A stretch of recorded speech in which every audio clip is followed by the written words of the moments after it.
우리 주 예수 그리스도로부터 오는 은혜와 평강이 금요기대로 나오신 여러 성도님들과 또 현장뿐만 아니라 영상으로 예배하시는 귀한 기도 영사들과 함께 하시길 주님의 이름으로 축복드립니다.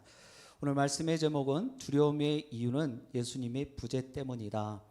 두려움의 이유는 예수님의 부재 때문이다라는 제목으로 하나님 말씀 증거하도록 하겠습니다. 다른 때도 마찬가지이겠지만 요 근래 들어서 우리는 공포와 두려움의 일상의 삶을 살고 있는 것 같습니다. 코로나19가 계속 방어동 지역에서 확진자가 나오고 있고요. 그 모습 때문에 혹시나 나에게도 그런 확진이 되지 않을까, 뭐 나는 괜찮다 치고 우리의 가족들 또 내가 몸담고 있는 공동체 안에서 어려움을 겪지는 않을까, 이런 걱정, 근심, 염려 또 불안도 있고요. 두려움도 있고 공포도 또 더욱이 갖게 되어질 것입니다.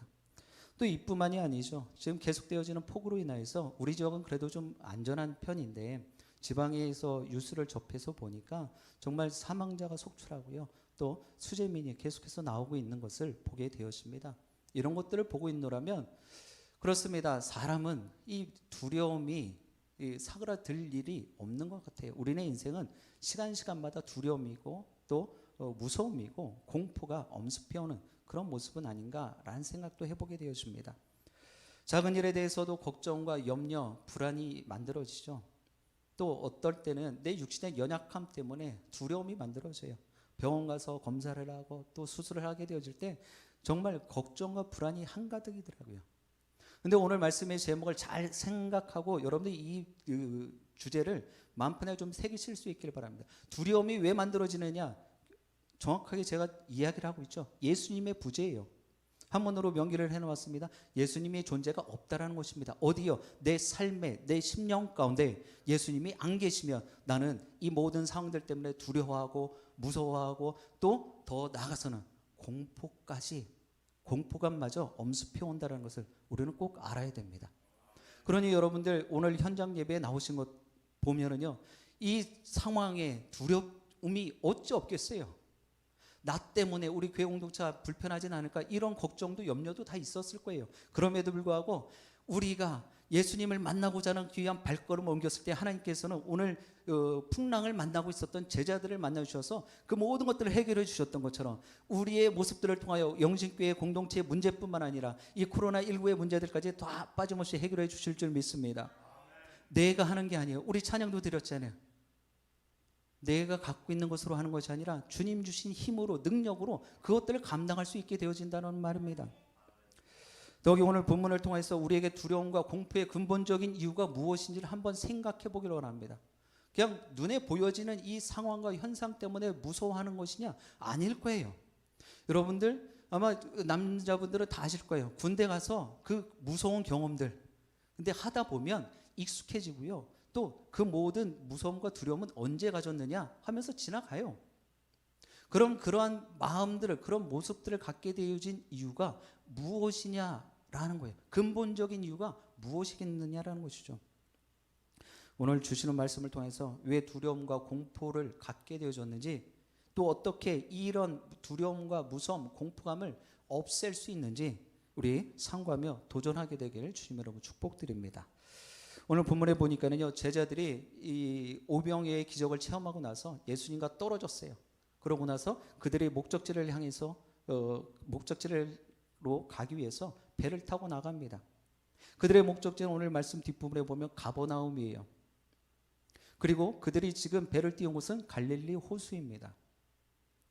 그들이 배를 타고 가면서 호수에서 배를 타고 가면서 우리의 생각으로는요, 여러분들 호수 건너가길 뭘 그렇게 힘들었을까라는 생각을 하지만 나중에도 말씀드리겠지만 이 호수가 우리가 생각하는 호수가 아닙니다. 다녀오신 분들도 계시겠지만 저는 성경 지리의 이런 내용들을 살펴보니까 갈릴리 호수 폭이요, 넓게는 한 20km가 넘는데요. 폭이, 넓이가. 그리고 좁은 곳은 한 11km, 12km 정도의 너비가 되어진다고 한다는 거예요. 그러니 우리가 생각하는 보통의 호수의 모습은 아니다라는 거예요. 그래서 우리가 성경에 이야기할 때 갈릴리 호수라고도 표현하지만 바다라고도 하는 이유가 바로 거기 있는 것 같습니다. 하여튼 중요한 것은 예수님 없이 그들이 그 갈릴리 호수에 배를 띄우고 목적지를 향해 나가고 있다는 거예요. 그런데 그곳에서, 호수에서 풍랑이 일더라는 거예요. 그리고 파도가 그 배를 집어삼키듯이 치고 있는 것입니다. 더욱이 그들이 배를 띄웠던 시간은요, 밤이에요. 오늘 말씀에도 그 내용이 기록되어 있죠. 시간만 밤이 아니라 예수님이 함께 계시지 않는 것도 밤이라는 것을 지금 암시하고 있는 거예요. 요한복음의 주된 내용은요, 예수님은 무엇이다, 에고 에임이라는 그러한 내용들이 담겨져 있습니다. 그리고 요한복음 1장에 보면 주님은, 하나님은 빛이시다라고 가르쳐주고 계세요. 그리고 그러한 내용들이 계속해서 반복되어져 있습니다. 예수님은 빛이십니다. 그리고 우리가 예수님과 함께하면 빛된 인생이 되어지는 것이에요. 그리고 그렇지 않다면, 예수님과 상관없이 예수님과 무관한 예수님의 부재의 가운데 있다면, 우리는 아무리 내가 얼굴에 화장을 잘하고 있어서 희번덕거린다 할지라도, 내가 아무리 때 빼고 광냈다 할지라도 그 인생은 어둠의 인생인 것입니다. 오늘 제자들의 모습이 바로 그거예요. 바로 직전에 오병이의 기적을 체험하였습니다. 그리고 배를 띄웠어요. 근데 풍랑을 만났습니다. 예수님이 안 계셔요. 그들의 인생은 예수님과 상관없는 예수님의 부재의 모습이었기 때문에 어둠의 흑암 가운데 놓여진 것입니다. 그들은 그 모든 원인이 예수님이 함께 계시지 않았다라는 사실 때문임을 인지하지 못했어요. 그저 눈에 보이지는 상황, 현상들 때문에 풍랑이 치는구나, 파도가 쳐올라오는구나, 우리를 집어삼키려고 하는구나, 이 생각만 하고 있었다는 거예요. 그래서 두려워하고 무서워하고 공포감을 느낀 것입니다. 예수님이 안 계셨다는 사실을 그 상황 때문에 생각하지 못한 것입니다. 우리 17절 말씀 같이 합독해 보겠습니다. 17절이에요. 시작. 배를 타고 바다를 건너 가버나움으로 가는데 이미 어두웠고 예수는 아직 그들에게 오시지 아니하셨더니. 아멘. 오늘 지금 우리가 읽었던 17절 말씀에 이미 어두워졌다라는 표현이 기록되어 있습니다. 이미 어두워졌다라는 거예요. 헬라어 본문으로 직역을 해보면 어둠이 생겨났다라는 것입니다. 이것은 앞서 말씀드렸던 것처럼 단순히 시간적인 요소에 의해서 낮이 바뀌어서 밤이 되어졌다, 어둠이 내려앉았다, 이것만 의미하는 것이 아니다라는 거 여러분들 꼭 기억하시길 바랍니다. 요한복음에서 말하는 빛 대신 예수님과 대조되어지는, 빛이신 하나님, 빛 대신 예수님과 대적하는 그러한 의미로 지금 어둠이 들여졌다라고 말씀은 기록하고 있는 거예요. 이 어둠은 빛을 깨닫지 못한다라고 요한복음 1장 5절에 말씀하는 것과 같은 모습입니다. 여러분들, 그래서 어둠의 자리, 내가 죄의 자리에 있으면은요, 이것이 죄인지 깨닫지 못한다라는 거예요. 내가 정말 하나님과 상관없는 삶을 살고 있다라는 것을 인지를 못한다는 거예요. 그래서 계속해서 죄에 물들어 가게 마련이에요. 그런 모습은 바로 예수님의 부재 때문이다라는 것을 우리는 알아야 돼요. 그러면 어떻게 되어지는 거예요? 그것을 깨닫고 알고 있다라면 그 어둠의 자리를 나올 수 있는데, 우리는 구합니다. 이렇게 기도를 해요. 하나님, 나를 왜 이곳에 보내셨습니까? 나를 왜 이렇게 힘들게 합니까? 여러분들이 그곳으로 들어간 거예요. 어떻게 해요? 예수님의 붙잡는 마음이 없는 거예요. 예수님이 내 안에 없기 때문에 나는 계속해서 죄의 자리로 나갈 수밖에 없는 것입니다. 그러나 예수님이 내 안에 계시잖아요. 죄를 짓기 시작을 해요. 뭐가 생겨요? 죄에 대한 찔림이 생기는 거예요. 콕콕콕 말씀이 나를 찔리는 거예요. 나를 괴롭히는 겁니다. 그런데 세상은 어때요? 나를 계속 유혹해요. 달콤해요. 그러다 보면 그런 죄의 자리로 계속 우리는 나갈 수밖에 없는 것이죠. 또 여기 요한복음 12장 46절 말씀 한번 띄워주시기 바랍니다. 요한복음 12장 46절 말씀 없나요? 예, 우리 한번 찾아서 읽어보도록 하겠습니다. 화면 보시기 바랍니다. 요한복음 12장 46절이요. 다 같이 읽습니다. 시작. 나는 빛으로 세상에 왔나니 물은 나를 믿는 자로 어둠에 거하지 않게 하려 함이로라. 아멘. 제가 지금까지 장황하게 설명한 내용이 요한복음 12장 46절에 축약되어져 있어요. 예수 그리스도는 빛으로 이 땅에 오셨습니다. 그냥 단순하게 우리 얼굴을 환하게만 해주시는 것으로 끝나는 게 아니에요. 어둠을 집어삼키기 위해서, 어둠을 흩으시기 위해서, 어둠을 제하기 위해서 이 땅에 빛으로 오셨다라는 거예요. 그리고 우리는 그 빛을 우리도 받아야 되는 거예요. 그래서 우리 삶의 자리에 내 심령 안에 어둠을 담아서는 안 되는 거예요. 이미 우리는 하나님의 빛된 자녀인 줄 믿습니다. 그렇다면 여러분들의 그 주위에 있는 어둠의 모습들, 추하고 더러운 죄악들을 다 멀리 하실 수 있어야 되는 거예요. 왜요? 빛은 어둠을 없애는 모습이 있다는 거예요. 예수님은 빛으로 오셔서 그 어둠에 거하지 않으신다라고 지금 말씀하는 것입니다. 어두운 밤중에 풍랑과 사투를 벌이는 제자들의 모습을 한번 생각해 보세요. 예수님도 없어요. 근데 그것은 인지도 못하고 있어요. 왜요? 상황이 지금 극한의 상황이잖아요. 그냥 두려움 자체잖아요. 공포에 떨고 있잖아요. 그 자리에서 예수님이 안 계시다는 것은 생각할 겨를도 없는 거예요. 그런데 여러분들 아무리 힘들고 어렵다 할지라도 코로나19로 인하여서 또 장마의 폭우로 인하여서 내 상황, 내가 지금 막 정신이 없어요. 경황이 없단 말이에요. 그럴지라도 예수 그리스도를 내 안에 담으실 수 있어야 되는 거예요. 내가 아무리 육신의 연약함이 있고 내 삶의 자리에서 큰 환난을 겪고 있다 할지라도 정신 똑바로 차리고 하나님 보실 수 있어야 되는 거예요. 예수의 보혈을 의지할 수 있어야 되는 거예요. 그런데 우리는 상황 형편에 마음을 뺏겨요. 그래서 계속해서 강단에서 선포되어지는 문제보다 크신 하나님 바라보시라고 권면하고 또 축복해 드리는 거예요. 우리가 생각하는 이 갈릴리 호수에서 정말 큰 적지 않은 이 호수에서 풍랑을 만났어요. 그래도 빠지면 자신의 생명에 위협을 느끼는 거잖아요. 그런 곳에서 여러분들 이 말씀에도 천천히 들여다보니까 제자들이 배를 띄우고 얼마큼 갔냐면 12월이쯤 떠나왔다라는 거예요. 12월이면 킬로미터로 환산하려 보니까 5km 안팎이에요. 5km 안팎이에요. 풍랑이 일지 않았을 때 잔잔한 물결에서 5km를 노를 젓고 간다는 건 뭐 크게 힘이 들지만 그래도 할만했을 거예요. 그렇죠? 그런데 거센 풍랑이 일어요. 파도가 그 배를 집어삼킬 듯이 막 몰아칩니다. 그곳에서 키를 잡고 노를 젓고 앞으로 나간다는 것, 결코 쉽지 않은 일이에요. 아마 진 다 뺐을 거예요. 기진맥진했을 거예요. 5km 정도를 정말 정신없이 노를 치면서 우리가 가야 될 목적지를 향해서 나가는데 그게 어디 쉽냐 말이에요. 절대 그렇지 않았겠죠. 우리네 인생도 이 모습과 마찬가지예요. 경황이 없어요. 정신 없어요. 혼을 쏙 빼놓은 그런 문제가 막 눈앞에 펼쳐질 수도 있어요.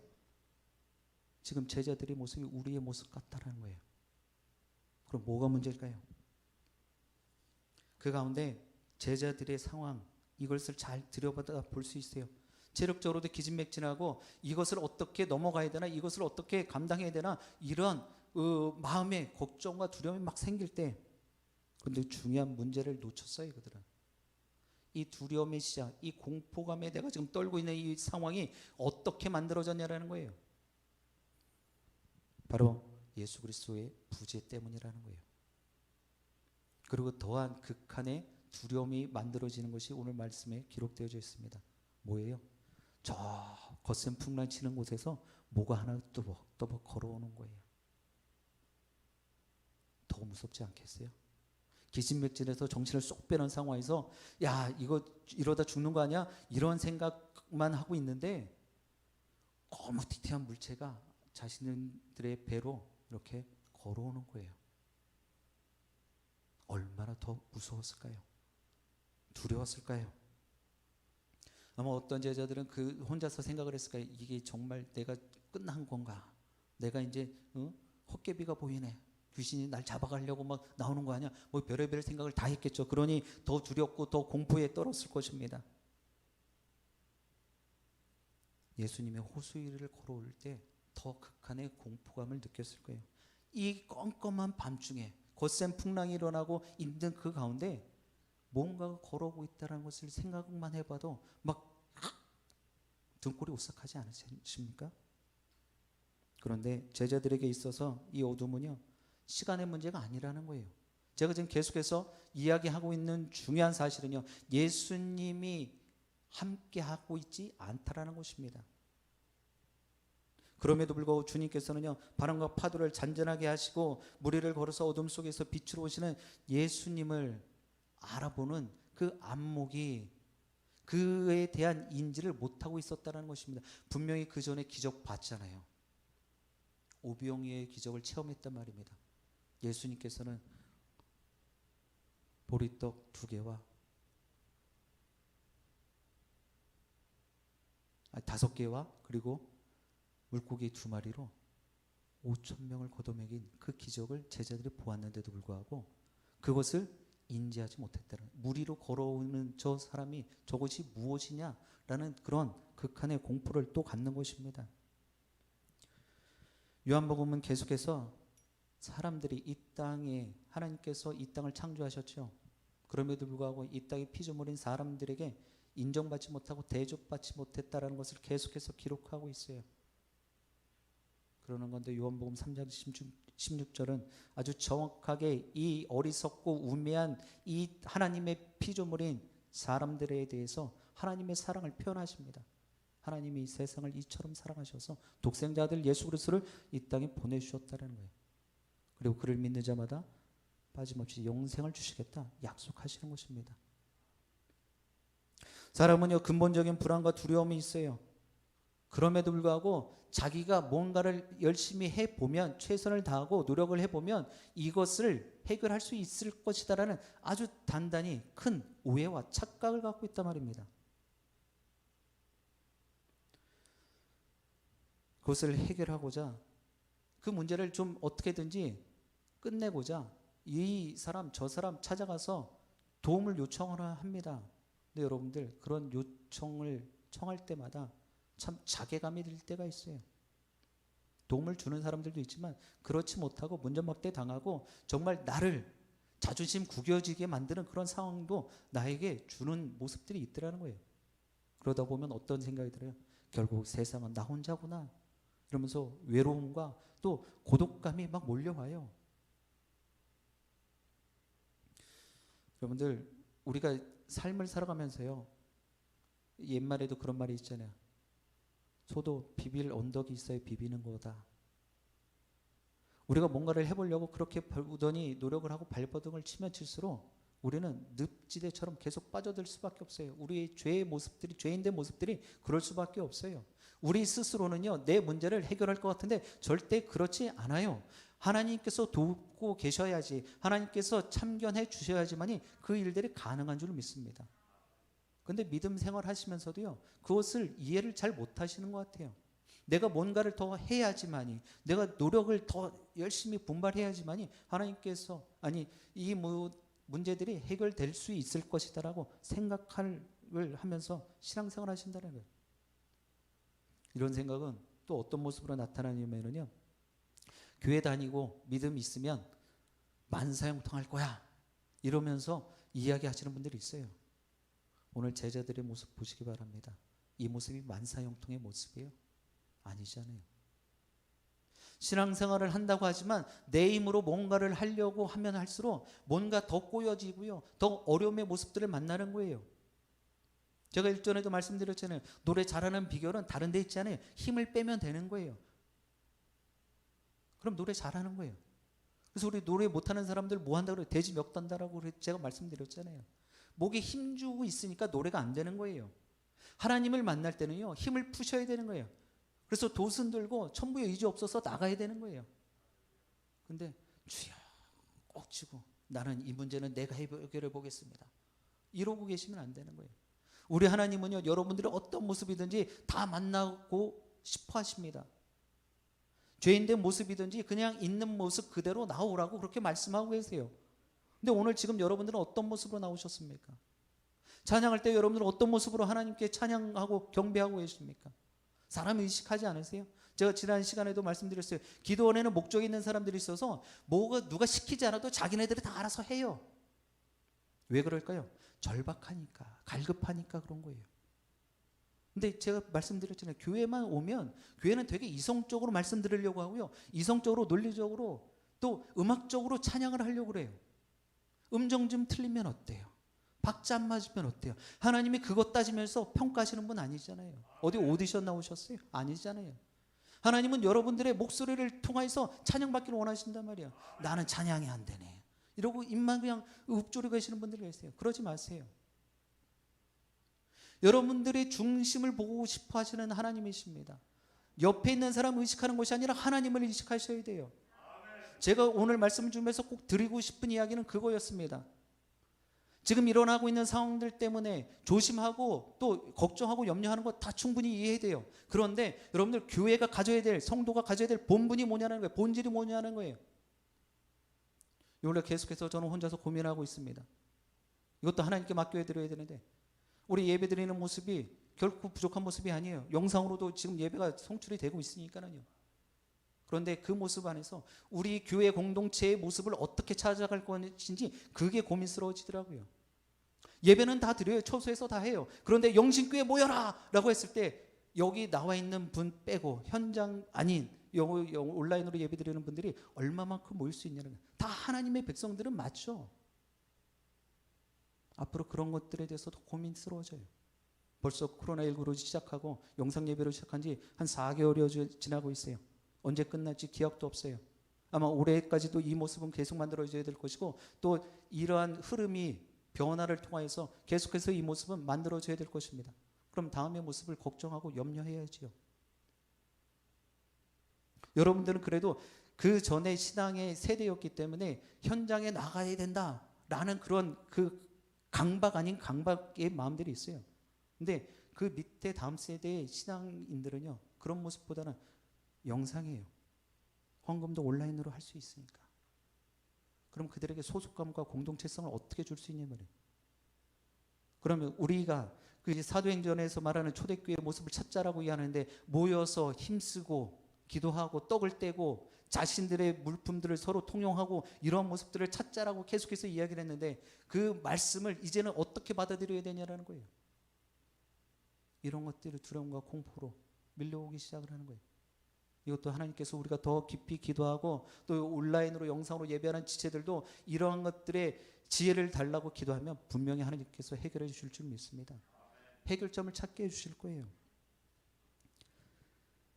이제 이 불안한 모습들, 여러분들 나보다 크신 그리고 나를 채울 수 있는 존재를 만나야만 해소되어진다는 것을 꼭 기억하시길 바랍니다. 시험 볼 때도요, 여러분들 나보다 공부 못하는 애 옆에 가고 뭐 보여달라고 이야기 안 하시잖아요. 이왕이면 나보다 공부 잘하는 애 옆에 가고 하나를 더 보려 해도 그렇잖아요. 예. 여기서 또 고백 아닌 고백을 하는데, 예. 학창시절에 컨닝 한번 안 해본 사람이 어디 있겠습니까? 예. 그 청소년 때 그래서 다 회개했어요. 저도. 자 보세요. 세상에 문제를 하나 풀려 해도 나보다 좀 나은 사람을 찾아가기 마련이란 말이에요. 그럼 내 문제를 해결받기 위해선 나보다 나은 정도가 아니라 모든 것 대신은 주님을 찾아가야 되는 것 아닙니까? 근데 우리는 아직도 헤매고 있어요. 방역본부장이 하는 이야기에 또 위정자들이 하는 이야기에 마음을 뺏겨서 다시 한번 말하지만 제가 그것을 따라가지 말자라는 이야기가 아니에요.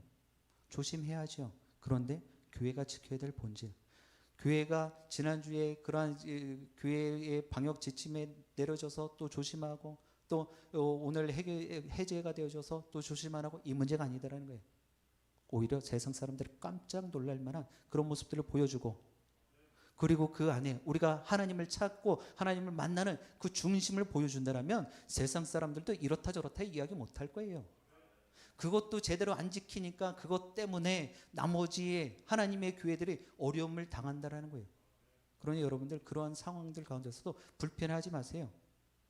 결국 우리는 공동체이기 때문에 우리 형제 자매들이 행한 일들 때문에 그렇게 세상적으로부터 지탄받고 또 비난당하는 거예요. 그럼 우리가 조금 더 노력하고 기도해야죠. 같이 상생하기를, 같이 이 땅에 하나님의 교회가 잘 세워지기를 우리가 더 뜨겁게 기도해야 될 줄 믿습니다. 사랑하는 영신의 기도 용사 여러분, 우리가 신앙생활 가운데 이런 극한의 두려움과 공포감을 겪게 되었다면 이제는 절대로 절망하거나 낙심하거나 좌절하지 않게 되어지길 주님의 이름으로 축복드립니다. 생각을 바꾸셔야 돼요. 이제는 이런 어려움을 만나잖아요. 오늘 말씀의 하반부에서는요, 어떤 모습이 나타나냐면 마지막 부분에 이렇게 기록합니다. 21절에 이에 기뻐서 배로 영접하니 배는 곧 그들이 가려던 땅에 이르렀더라. 그들이 배를 띄운 이유가 뭐예요? 목적이 무엇입니까? 가버나움, 뭐 가기 위한 목적지로 가기 위함에 배를 탔어요. 근데 여정은 어때요? 풍랑도 만났고요. 그 자신의 배를 집어삼킬 만한 그런 파도도 만났어요. 그러나 그 예수님이 안 계셨던 그 배에 주님을 모셨더니 배에 영접했더니 즉시로 무시로 그 목적지에 다다랐다는 거예요. 여러분들 이 과정이 힘드십니까? 두려우십니까?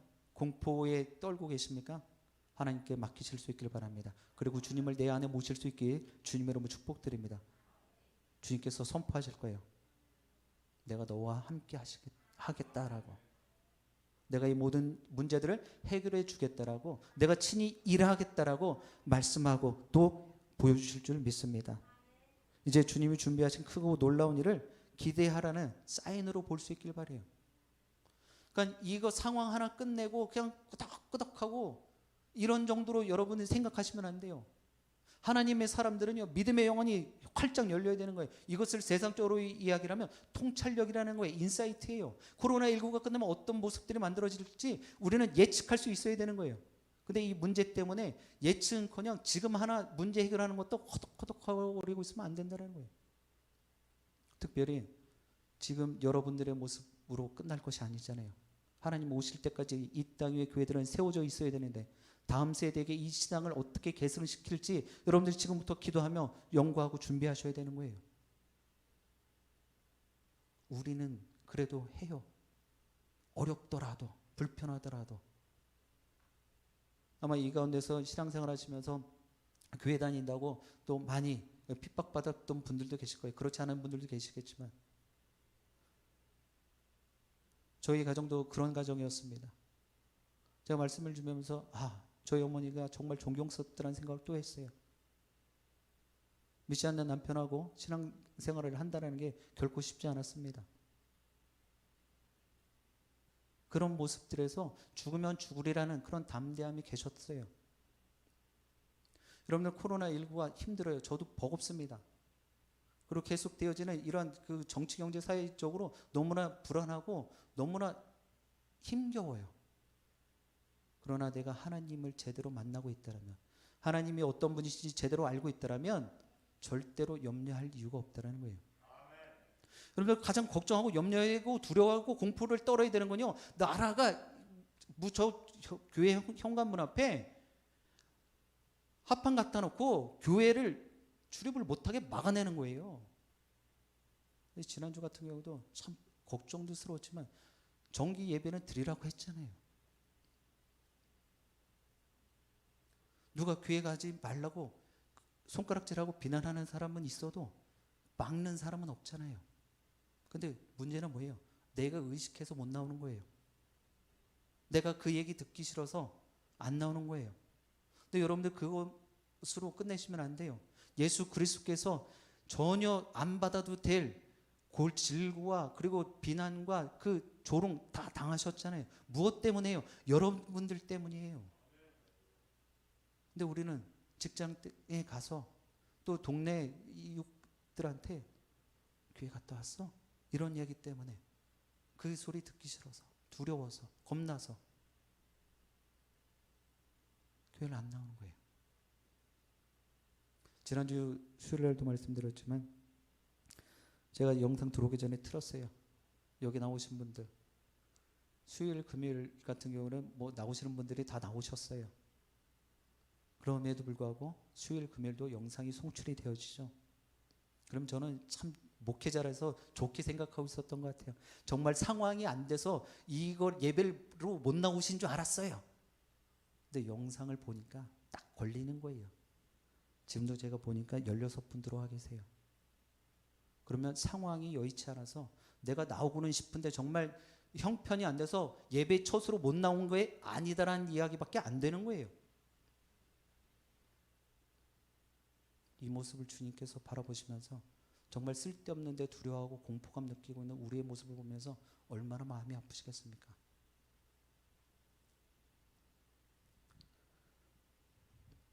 이제는 여러분들에게 주어진 이 어려움의 자리, 고통과 아픔의 자리, 이것들은요 과정이고 터널이다라는 것 여러분 꼭 기억하시길 바랍니다. 동굴이 아니에요. 막힌 곳이 아닙니다. 이것은 언젠가 끝나갈 거예요. 그런데 우리는 언제 끝날지 모른다는 이유만 가지고 그냥 손을 놓고 있다라는 거예요. 이제 그 터널을 지나서 하나님의 놀라운 기적과 역사를 직접 목도하시고 믿음의 영혼으로 그 하나님의 행하실 일들을 다 보시게 되길 주님의 이름으로 축복드립니다. 오늘 본문은요, 예수님을 영접하라고 아주 단순하고 아주 간단 명료하게 설명하고 있습니다. 예수님을 영접해야 하는 이유는 죄로 인해서 타락한 우리가 스스로 예수님이 누구신지 알 수 없다는 것을 알아야 돼요. 내 스스로는 예수님이 누구신지 알 수 없어요. 그것은 내가 예수님을 받아들여야지만이 가능한 거예요. 내가 주님을 믿겠습니다. 고백을 한 뒤에 그 모습이 가능하다는 거예요. 여러분들 성경 공부를 아무리 많이 해본들 내가 그런 내 입술로 고백이 없고 그런 믿음이 만들어지지 않으면 예수님을 내 마음에 모실 수가 없어요. 신앙생활 아무리 해도 이런 구원의 확신, 죄의 자리에서 내가 구원받았습니다. 이 고백과 확신이 없으면은요, 신앙생활 하나 많아요. 목회자로서는 그런 것들이 가장 걱정스럽고 염려스러워요. 지금 보기엔 다 똑같아 보여요. 영상으로 예배하시는 분들도 다 마찬가지입니다. 그런데 정작 하나님 앞에 마지막 때에 세움 받았을 때 그런 확신 없이 그냥 시계추처럼 되는 대로 신앙생활 내 딴엔 한다고 했는데 하고 나와서 주님이 물어보셨을 때 주는 그리스도시요 살아계신 하나님의 아들이십니다. 이 고백이 되어지지 않으면 내가 예수 그리스도에 인하여서 죄로 죽을 수밖에 없었지만 구원을 받았습니다. 영생을 받았습니다. 이 고백이 되어지지 않는다면 얼마나 안타깝겠습니까? 예수님이 누구신지 알 수 있는 유일한 길은 우리에게 찾아오신 예수님을 받아들이는 거예요. 영접하는 것입니다. 오늘 제자들에게 두려움과 공포가 엄습해 올 때 예수님께서는 그 거센 풍랑 위에 파도 위에 친히 그 제자들을 찾아오셨다는 것입니다. 우리는 그 모습을 절대로 잊어서는 안 됩니다. 하나님께서는 주님의 자녀들에게 나타나실 때는 꼭 말씀을 하십니다. 두려워하지 말라는 거예요. 염려하지 말라는 거예요. 내가 너희와 함께 해주겠다는 거예요. 근데 오늘 본문에 보니까 내다라고 선언하셨어요. 두려워하지 말라라고 이야기를 전에 나다. 내가 예수고 내가 하나님이야 라고 먼저 선포하시고 가르쳐 주셨습니다. 하나님은 삶의 문제에 얽매여 노예처럼 살아가고 있는 인생 가운데 삶을 위협하는 수많은 문제들 속에서 자신의 힘으로 어떻게든 해결해 보려고 하는 그러한 몸부림치는 연약한 인생들에게 친히 찾아오셨어요. 그러면서 말씀해 주십니다. 이제 내가 왔으니 두려워하지 말라고, 염려하지 말라고, 걱정하지 말라고. 여러분들도 잘 아시는 것처럼 저도 육신의 연약함이 있습니다. 요 근래는 좀 자유함이 더 생겼어요. 이거 뭐 하나님이 고쳐주시면 할렐루야하고 안 고쳐주셔도 그냥 데리고 살면 되지. 주의하면서. 이전에는 어떻게 해서든 좀 고쳐보려고 그랬어요. 고쳐주시겠죠. 믿음이 있어요. 그러나 내 마음이고 그건 제 생각이잖아요. 하나님께서 어떻게 하실지 아직 모르잖아요. 하나님의 행하실 일들을 우리는 그저 바라볼 뿐이에요. 있는 모습 그대로 하나님께서 쓰시겠다면 그렇게 쓰임 받는 거예요. 지금 이 자리에는 없지만 우리 박범준 형제도 저는 계속해서 집사님들 내에게 계속 이야기를 하고 주문하고 있어요. 하나님께서 고쳐주시면 정말 감사한 일이고 정말 영광 올려드리고 찬송 드려야 될 일이지만 그 손 그대로 가지고도 하나님께서 일하시겠다면 그대로 따라야 되는 거예요. 순종해야 된다는 거예요.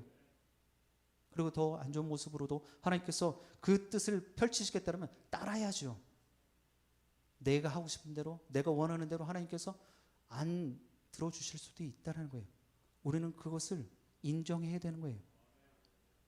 근데 우리는 이미 답을 정해놨어요. 하나님 이대로 해주세요. 그러면 그대로 안 될 때는 정말 두려워질 수밖에 없는 거예요.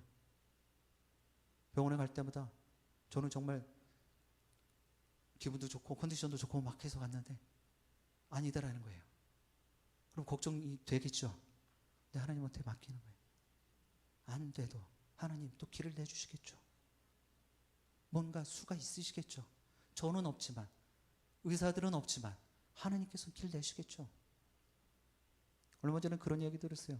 어떤 분은 병원에 안 가고 귀에서 고름이 막 나오는데 기도하면서 고쳤다는 거예요. 왜? 그럼 병원을 가서 고쳐야죠. 그랬더니 병원비가 없어서 못 갔다라는 거예요.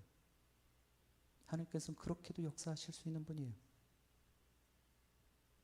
우리가 뭔가 있어서 또 우리가 또 강건해서 하나님께서 다 쓰시는 거 아니잖아요. 우리 연로하신 성도님들 마찬가지예요. 뭐 40, 50대에서 건강한 청장년들이 힘이 좋아서 하나님께서 다 들어 쓰시는 거 아니에요. 그리고 그들도 또 마음이 있어야 하나님께 쓰임 받는 거예요. 우리가 그런 것들을 생각해 보면 이 지금 일어나고 있는 상황들과 형편들 때문에 두려워하고 공포감 느끼고 우리 가정의 경제 문제는 어떻게 풀려날까, 이런 것들을 다 하나님께 맡기면 담대해질 수 있는 거예요. 유교 난리통에 어느 할머니가 신실한 할머니이셨는데 괴로군에 붙잡혔다라는 거예요. 그러면서 당신이 예수님을 부인하면 내가 살려주겠다라는 거예요. 공산당들이 몇 번을 협박을 하는 거예요. 겁박을 주는 거예요. 살려줄 테니 예수를 부인하라고, 부정하라고. 그 할머니가 마지막에 하는 이야기가 그거 있어요. 죽기밖에 더 하겠소. 이거예요.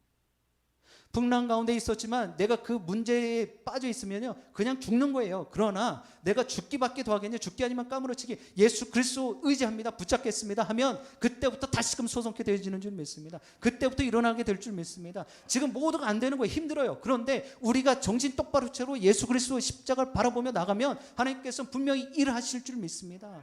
우리가 상상하지도 못한 그 상황 가운데 또 길을 내주실 줄 믿어요. 그럼 말씀에 분명히 약속하셨잖아요. 사막에서 꽃을 피우시고요, 물을 내시고요, 광야에 길을 내시는 하나님이십니다. 우리 좋으라고 해주신 이야기가 아니라 그것이 사실이다라는 거예요. 여러분들 그 사실을 마음판에 꼭 새기시고 이 모든 상황들을 정말 담대하게 감당하시고 정말 이겨내시게 되기를 주님의 이름으로 축복드립니다. 사랑하는 영신의 기도 영사 여러분, 예수님을 믿는다고 하면서도 예수님이 어떤 분이신지 정확히 잘 모르고 신앙생활 하시는 분들 계세요.